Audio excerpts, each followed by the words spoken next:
我们后院的围墙做了一半，停下来了，感觉要把鱼池边上这个平台先整出来。前2天有福州的粉丝朋友跑过来玩，想找个露营的平台都没有，感觉平台要先做一个。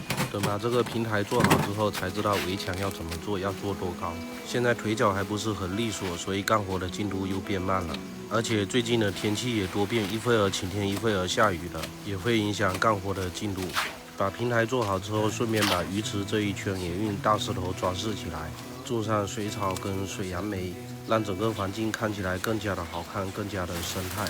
一个人拍视频经常会闹出乌龙事件。做这个平台基座的时候，把手机架好了，结果没按拍摄。有的时候手机拍没电了也不知道，甚至有的时候手机内存满掉也会停止拍摄，就会导致有的时候视频衔接的感觉很奇怪。这个露营平台的地面原本会比我们院子的地面高一点，所以想把基座做好之后，整体身高50-60公分这样子。把基座里面的缝隙要灌满水泥砂浆。有很多粉丝朋友说小老六会躲在石头缝里面，所以尽量不留下大的石头缝隙。围墙部分缝隙大的地方，后期也要拿水泥砂浆给填补起来。拿绳子大概量了一下，把我们平台的轮廓给圈出来。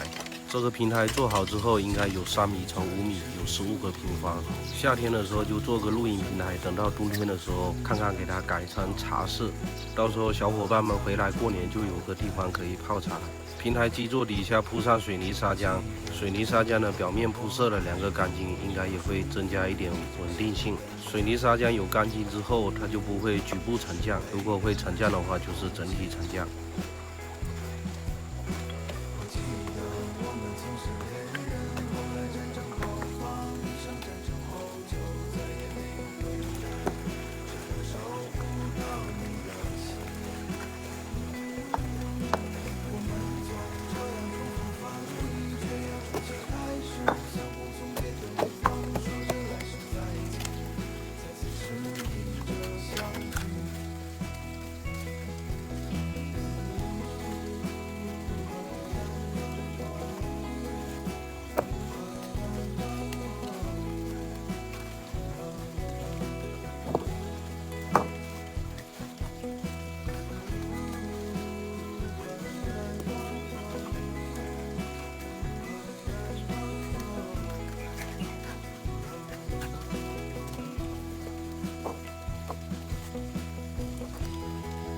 找了一些木板来做一个简易的配电箱，感觉这个平台底下也好几路电，有我们鱼池的幼虫灯，还有鱼池底下的灯带，还给露营平台留了泡茶的取电口，还有我们鱼池加平台的一个夜景。